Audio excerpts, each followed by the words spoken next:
Sprouts ବା ଗଜା ମଞ୍ଜି ଆପଣ ମୁଗ ଗଜା କରିକି ଖାଆନ୍ତୁ, କଳା ସୋଲା ଗଜା କରିକି ଖାଆନ୍ତୁ, ଆପଣ ଯାହା ବି ମଞ୍ଜି ନେଇକି ଗଜା କରିକି ଖାଇବେ ଗୋଟିଏ ରାମବାଣ ଔଷଧ ଭଳି ହିଁ ଆପଣଙ୍କ ଶରୀର ପାଇଁ ସେଇଟା କାମ ଦେଇପାରେ। ଆଜି ଆପଣ ଜାଣିବେ ଆପଣଙ୍କୁ କ'ଣ କ'ଣ ହେଲ୍ଥ ବେନିଫିଟ୍ ମିଳେ ଏଇ ସବୁ ଗଜା ମଞ୍ଜି ବା ସ୍ପ୍ରାଉଟ୍ସରୁ, କେଉଁ ସମୟରେ ଏହାକୁ ଖାଇବେ, କେତେ ପରିମାଣରେ ଖାଇବେ। କାରଣ ଯଦି ଠିକ୍ ସମୟରେ ଖାଇବେ ଆଉ ଠିକ୍ ପରିମାଣ ନେଇକି ଖାଇବେ ତେବେ ନିଶ୍ଚୟ ଆପଣଙ୍କୁ ବେନିଫିଟ୍ ମିଳେ। କିନ୍ତୁ ଯଦି ଭୁଲ ସମୟରେ ଖାଇବେ ଆଉ ଅଧିକ ପରିମାଣରେ ଖାଇବେ ତେବେ ନିଶ୍ଚୟ ଆପଣଙ୍କୁ ବେନିଫିଟ୍ ମିଳିବା ବଦଳରେ ଆପଣଙ୍କର କିଛି ନା କିଛି ପ୍ରୋବ୍ଲେମ୍ ବି ଷ୍ଟାର୍ଟ ହେଇଯାଏ। ତ ଷ୍ଟାର୍ଟ କରିବା ଆଜିର ଏ ଭିଡ଼ିଓ। କିନ୍ତୁ ତା ପୂର୍ବରୁ ଆପଣ ଏ ଭିଡ଼ିଓକୁ ଗୋଟିଏ ଲାଇକ୍ କରିଦିଅନ୍ତୁ, ଚ୍ୟାନେଲକୁ ବି ସବସ୍କ୍ରାଇବ୍ କରିଦିଅନ୍ତୁ, କାରଣ ଆଗକୁ ମୋ ଚ୍ୟାନେଲରେ ଏହିପରି ବହୁତ ହି ବଢ଼ିଆ ବଢ଼ିଆ ଭିଡ଼ିଓ ସବୁ ଆସିବାକୁ ଅଛି। କେମିତି ଖାଇବେ ଏହାକୁ, କେଉଁ ସମୟରେ ଖାଇବେ, ଆଗକୁ ଏ ଭିଡ଼ିଓରେ ଜାଣିବେ। ଫାର୍ଷ୍ଟ ଆପଣ ଜାଣନ୍ତୁ କ'ଣ କ'ଣ ଆପଣଙ୍କୁ ହେଲ୍ଥ ବେନିଫିଟ୍ ମିଳିବ ସ୍ପ୍ରାଉଟ୍ସରୁ ବା ଗଜା ମଞ୍ଜିରୁ।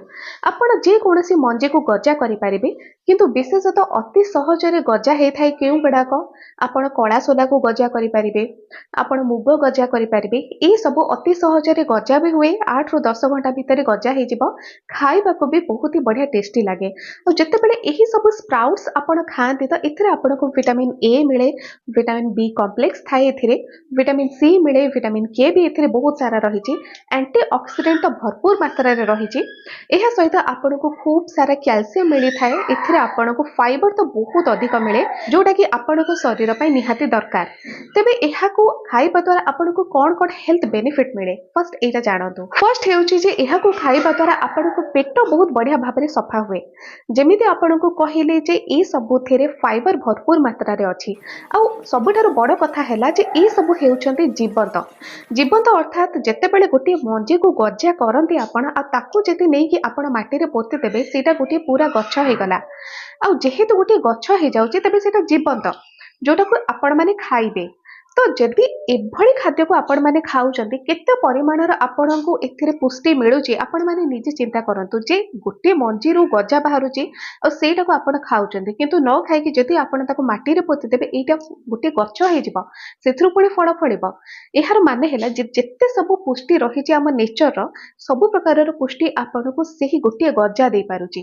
ଆଉ ଯେହେତୁ ଏଥିରେ ଫାଇବର ବହୁତ ଅଧିକ ଥାଏ ତ ପେଟ ସଫା କରିବାରେ ଗୋଟେ ରାମବାଣ ଔଷଧ ଭଳି ଆପଣଙ୍କ ପାଇଁ କାମ ଦେଇପାରିବ। ପ୍ଲସ୍ ଏଥିରେ ଆପଣଙ୍କ ଶରୀରର ବିଷାକ୍ତ ପଦାର୍ଥ ବି ସବୁ ବାହାରିଯାଏ। ଯେମିତିକି ଆପଣଙ୍କ ଶରୀରରେ ଯଦି ବ୍ୟାଡ୍ କୋଲେଷ୍ଟ୍ରଲର ମାତ୍ରା ବଢ଼ୁଛି ତେବେ ସିଏ ଗୋଟେ ପ୍ରକାରର ବିଷାକ୍ତ ପଦାର୍ଥ ଯୋଉଟା ଆପଣଙ୍କ ଶରୀରରୁ ବାହାରିଯିବ। ଆଉ ଯଦି ଆପଣ ଏହାକୁ ରେଗୁଲାର କିଛି ଦିନ ଖାଉଛନ୍ତି ତ ଦେଖିବେ ଆପଣଙ୍କ ଶରୀର ଏଥିରେ ପୁରାପୁରି ସଫା ହେଇଯାଉଛି, ଆପଣଙ୍କର ରକ୍ତ ଏଥିରେ ସଫା ହେଇଯାଉଛି, କାରଣ ବିଷାକ୍ତ ପଦାର୍ଥ ଏଥିରୁ ବାହାରିଯାଏ। ପେଟରେ ଯେତେ ସବୁ ମଇଳା ଆପଣଙ୍କର ବହୁତ ପୁରୁଣା ଜମା ହେଇକି ରହିଛି ଇଣ୍ଟେନ୍ସ ଟାଇମରେ ସେ ସବୁ ବାହାରିବାକୁ ଲାଗେ। ତ ପେଟ ବହୁତ ଭଲ ଭାବରେ ସଫା ହେବା ସହିତ ଆପଣଙ୍କ ଶରୀରକୁ ଏନର୍ଜେଟିକ୍ ବି ଫିଲ୍ ହେଇଥାଏ। କାରଣ ଯେତେବେଳେ ଆପଣଙ୍କ ଶରୀରରେ ସବୁ ପ୍ରକାରର ମଇଳା ଜମା ହେଇକି ରହେ ଆପଣଙ୍କୁ ବହୁତ ଅଧିକ ଲେଜି ଫିଲ୍ ହୁଏ। କିନ୍ତୁ ଯେତେବେଳେ ଏ ସବୁ ମଇଳା ବାହାରିଯାଏ, ପୁରା ବଡି ଆପଣଙ୍କର କ୍ଲିନ୍ ହେଇଗଲା, ତ ଏଥିରେ ଆପଣଙ୍କ ଶରୀରକୁ ସବୁବେଳେ ଏନର୍ଜେଟିକ୍ ହିଁ ଫିଲ୍ ହୁଏ। ଆଉ ଗୋଟେ ବଢ଼ିଆ ହେଲ୍ଥ ବେନିଫିଟ୍ ହେଉଛି ଯେ ଏଥିରେ ଆପଣଙ୍କର ୱେଟ୍ ଲସ୍ ଜଲ୍ଦି ହେଇଥାଏ। ଦେଖନ୍ତୁ, ୱେଟ୍ ଲସ୍ ଯଦି ଆପଣ କରିବା ପାଇଁ ଚାହୁଁଛନ୍ତି କିମ୍ବା ପେଟର ଚର୍ବି କାଟିବା ପାଇଁ ଚାହୁଁଛନ୍ତି, ଯୋଉଟାକି ଆଜିକା ଡେଟ୍ରେ ସମସ୍ତଙ୍କ ପାଇଁ ନିହାତି ଦରକାର, ଯଦି ଅଧିକ ମୋଟା ଆପଣ ହେବେ ତ ଏଥିରେ ଆପଣଙ୍କୁ ସୁସ୍ତି ଲାଗେ, ଆପଣ କିଛି କାମ କରିପାରିବେ ନାହିଁ। ଆଉ ଅଲଗା କଥା ହେଲା ଯେ ଆପଣଙ୍କ ଶରୀର ଫିଟ୍ ଦେଖାଯାଏନି। କିନ୍ତୁ ଯଦି ଆପଣ ନିଜର ଓଜନକୁ କମେଇବା ପାଇଁ ଚାହୁଁଛନ୍ତି କିମ୍ବା ଆପଣ ନିଜର ପେଟର ଚର୍ବିକୁ କାଟିବା ପାଇଁ ଚାହୁଁଛନ୍ତି ତ ଗଜା ମୁଗ ବା ଗଜା ସୋଲା ଯୋଉଟାକି ମୁଁ ସ୍ପ୍ରାଉଟ୍ ବୋଲି କହୁଛି, ତ ଏ ସବୁକୁ ଆପଣ ଡେଲି ଖାଆନ୍ତୁ, ଦେଖିବେ ଏଥିରେ ଶୀଘ୍ର ଆପଣଙ୍କର ୱେଟ୍ ଲସ୍ ହେଇପାରିବ। ଆଉ ଯେଉଁମାନେ ବି ଏକ୍ସରସାଇଜ କରୁଛନ୍ତି, ଜିମ୍ ଯାଉଛନ୍ତି, ସେମାନଙ୍କ ପାଇଁ ତ ଏ ସବୁ ଖାଦ୍ୟ ନିହାତି ଦରକାର, କାରଣ ଏ ସବୁଥିରୁ ଆପଣଙ୍କୁ ଏନର୍ଜି ବି ମିଳିଥାଏ, ଗୋଟେ ଏନର୍ଜି ବୁଷ୍ଟର ଭଳି ଆପଣଙ୍କ ପାଇଁ କାମ କରିବ। ପ୍ଲସ୍ ଏଥିରେ ଆପଣଙ୍କର ୱେଟ୍ ଲସ୍ କରିବାରେ ଆପଣଙ୍କୁ ବହୁତ ଶୀଘ୍ର ସାହାଯ୍ୟ ବି କରିଥାଏ। ସ୍ପ୍ରାଉଟ୍ସ ଖାଇବା ଦ୍ୱାରା ଆପଣଙ୍କର ଡାଇବେଟିସ୍ ବି କଣ୍ଟ୍ରୋଲକୁ ଆସେ, କାରଣ ସ୍ପ୍ରାଉଟ୍ସରେ କ୍ୟାଲୋରି କମ୍ ମାତ୍ରାରେ ଥାଏ, ଫାଇବର ବହୁତ ଅଧିକ ରହିଛି, ଅନ୍ୟ ପ୍ରକାରର ଭିଟାମିନ୍ସ ଏଥିରେ ବହୁତ ସାରା ରହିଛି, କିନ୍ତୁ କ୍ୟାଲୋରି ଏଥିରେ କମ୍ ରହିଛି। ଆଉ ସେଇଥିପାଇଁ ତ ୱେଟ୍ ଲସ୍ କରିବାରେ ବି ଆପଣଙ୍କୁ ସାହାଯ୍ୟ ମିଳିଥାଏ ଖୁବ୍ ଶୀଘ୍ର। ଆଉ ଯେହେତୁ କ୍ୟାଲୋରି କମ୍ ରହିଛି ତ ଏଥିରେ ଆପଣଙ୍କର ସୁଗାର ଲେଭେଲ ବି କଣ୍ଟ୍ରୋଲରେ ଆସେ। କିନ୍ତୁ କେଉଁ ସମୟରେ ଖାଇବେ ସେ କଥା ବି ଜାଣିବା ଦରକାର, କାରଣ ସୁଗରକୁ କଣ୍ଟ୍ରୋଲ କରିବା ପାଇଁ ଆପଣଙ୍କର ଗୋଟେ ପର୍ଟିକୁଲାର ସମୟରେ ଏହାକୁ ଖାଇବା ଦରକାର। ତେବେ ଯଦି ଆପଣଙ୍କର ଡାଇବେଟିସ୍ ସବୁବେଳେ ବଢ଼ିକି ରହୁଛି ଆଉ ଆପଣମାନେ ମେଡ଼ିସିନ ଖାଇ ଖାଇ ଥକି ସାରିଲେଣି କିମ୍ବା ଇନ୍ସୁଲିନ୍ ବି ଆପଣମାନେ ନେଉଛନ୍ତି, ଆପଣ ताकू नबा सहित मेडिसिन खाइबा सहित भी स्प्राउट्स खातु। एथिरे आपनको खाद्य भाबरे फाइबर भी मिलुची, अन्य प्रकार विटामिन्स भी मिलुची, प्लस कैलोरी कम मिलुची, जोटा कि आपनको शरीर को एनर्जी भी दे परिबो आउ आपनकर सुगर लेवल भी कंट्रोल रे रहिबो। स्प्राउट्स रे आपनको बहुत अधिक प्रोटीन भी मिले। आ प्रोटीन आपण माने जानिचंती पूरा आपनकर शरीर ढांचा ही प्रोटीन रे तयारी हेची। प्रोटीन आपनकर शरीर पई बहुत दरकार। छोट पिला मानक पाखरु आरंभ करी जे कोनसे बयस रे आपण माने अछंती प्रोटीन ता समस्त को पई दरकार हेउची। तो जदि आपण स्प्राउट्स डेली खाआंती आ गोटे सठिक परिमाणर खाइबे तबे निश्चय आपनको प्रोटीन खूब सारा मिलिबो, जोटा कि आपनकर पेट को फुलनेस दिए। बारंबार आपनकर याडू सेडू खाइबाकू इच्छा हुएनी, आ जदि इच्छा हबनी एथिरे आपनकर पेट भी ठीक रहिला, एथिरे आपनकर ओजन भी नियंत्रण को आसिला। एबे आसंतु जानिबा जे केमिति एहाको आपण माने खाइबे। देखंतु गजा करिबाटा तो अति सहज, समस्ते जानिचंती जे गोटे मंजी को केमिति गजा करा जाय। आपनको 7 रु 8 घंटा ही लागे आपण मुग सोला ए सब को गजा करि परिबे। तेबे एहाको खाइबे आपण केमिति देखंतु।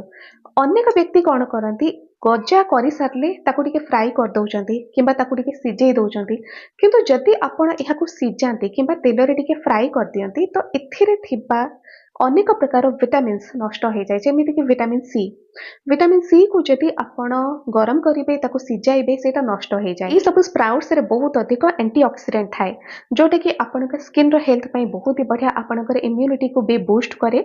किंतु जदि एहाको आपण माने सिजाइबे किंबा गरम करिवे एंटीऑक्सीडेंट भी नष्ट हो जाए।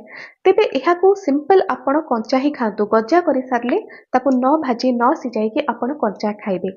किंतु केमिति खाइबे देखंतु, जदि बहुत परिमाणर आपण एहाको खाइबे तो एथिरे हुए तो आपनकर हजम हबारे लेट हबो आउ एथिरे आपनकर बदहजमी भी बेले बेले हेजिबो। काहे कि कारण जेमिति आपनको कहिली ए सब हेउछि जीवंत खाद्य। जीवंत अर्थात एथुरु फुल गोटे गच्छ भी हेजिबो आउ सेथुरु भी फळ पड़िबो। तो जेहेतु फाइबर बहुत अधिक परिमाण रे एथिरे अछि, तो फाइबर अधिक परिमाण रे थेबार जदि आपण बहुत अधिक खाइबे तो से सब फाइबर आपनको पेट को जिबा परे टाइम लागिबो हजम हबा पई। तो सबुठारु भलो हेबो कोन जे आपण माने एहाको सलाड रे मिक्स करिकि खाइबे। जदि आपण सलाड बनाउचंती काकुडी पियाज टमाटर बीटरूट गाजर ए सबुथिरे आपण सलाड बनाउचंती आ सेथिरे केवल गोटे चमच आपण मिक्स करिकि ए सब स्प्राउट्स को खाउचंती, तो एथिरे आपनको सलाड रो भी बेनिफिट मिलुची, स्प्राउट्स रो भी बेनिफिट मिलेला। आ जेउ सठिक परिमाण रे आपनको कहिले जे एतिक परिमाण रे आपनको खाइबार अछि तो से परिमाण रे ही आपण खांतु। पर पर्सन डेली जदि आपण खाउचंती सलाड रे मिक्स करिकि खाइले तो गोटे चमच आपनको पई सफिशिएंट। आ सेही गोटे चमच भी जदि आपण खाउचंती देखिबे 3 रु 4 घंटा पर्यंत आपनको आउ भूख ही लागेनी, आपनको एनर्जेटिक फील करे, आपण जे कोनसे काम आराम से करि परिबे, आपनको एते एनर्जी मिलिबा। आ सकाळ खाइबाटा अर्थात जेमिति आपनको कहिली जे सकाळ खाइबाटा बेस्ट आपनको पई। एथिरे कोन हुए सकाळे खाइले आपनको दिन सारा एनर्जेटिक फील कला, 3 रु 4 घंटा पर्यंत आपनको अलगा किछि खाइबाको इच्छा हेलानी, जोथरे कि वेट लॉस करि पारे आपनको सहाय्य मिलिबो। प्लस सकाळे आपण जहा भी खाइबे सेटा आपनको शरीर ठीक रे अवशोषण करि परिबो, जोटा कि निहाती दरकार। और जेमिति स्टार्टिंग रे आपनको कहिछि जे एथिरे कैल्शियम बहुत अधिक अछि, आयरन भी अछि। जदि सकाळे खाउचंती आयरन कैल्शियम ए सब ठीक भाबरे अवशोषण हे परिबा आपनको शरीर रे, जोथरे रक्तर अभाव आपनकर दूर हबो, हाड़ मजबूत हुए, मांसपेशी आपनकर मजबूत हुए। तो सकाळे खाइबाटा एटा को बेस्ट हबो आपनक पई। मन करंतु सकाळे आपण अन्य किछि खाद्य खाउचंती तो चेष्टा करिवे बंच टाइम रे आपण एथुरु चमच नेगी खाइ दियंतु सलाड रे मिक्स करिकि, नचेत आपण सिंपल लेंबू टिके चिपुडिकि गोटे चमच ही स्प्राउट्स खाइ दियंतु। जेते बेले भी खाइबे दिन समय रे ही आपण खाउंतु, हजम हबारे आपनको इजी हबो। किंतु अनेक व्यक्ति कोन करंती संध्या समय रे एहाकू रखते जे संध्या 5टा रु 6टा भितर आमे खाइबो। संध्या समय रे खाइले कोन हुए तो आपनकर एटा ठीक भाबरे हजम न होई पारे, कारण जेमिति आपनको कहिले जे फाइबर ता लेट हबो हजम हबा पे, एथिरे बहुत अधिक फाइबर रहिछि। तो दिन समय रे आपनकर जेते स्पीड रे हजम शक्तिटा चले, संध्या समय रे आपनकर हजम शक्ति डाउन हो जाए। तो सेति पई चेष्टा करंतु दिन समय रे ही खाइबे। किंतु जदि सकाळ समय रे आपण खाउचंती ब्रेकफास्ट रे, तेबे बेस्ट हबो सेटा आपनकर वेट लॉस पई, आपनकर डायबिटीज कंट्रोल पई, कोलेस्ट्रॉल पई सब प्रकार रो बेनिफिट एहार आपनको मिली थाए। तो फ्रेंड्स आज वीडियो रे आपण जानिले जे स्प्राउट्स आपनको केते सब हेल्थ बेनिफिट दिए, केउ समय रे खाइबे जोथरे कि बेस्ट बेनिफिट एहार आपनको मिली परिबो, केते परिमाण रे खाइबे जोटा कि आपनक पई, आपनक पेट पई पूरा ठीक हेई परिबो, ठीक रे हजम हबो, सब प्रकार रो बेनिफिट आपनको मिली परिबो। आज पई एतिकी।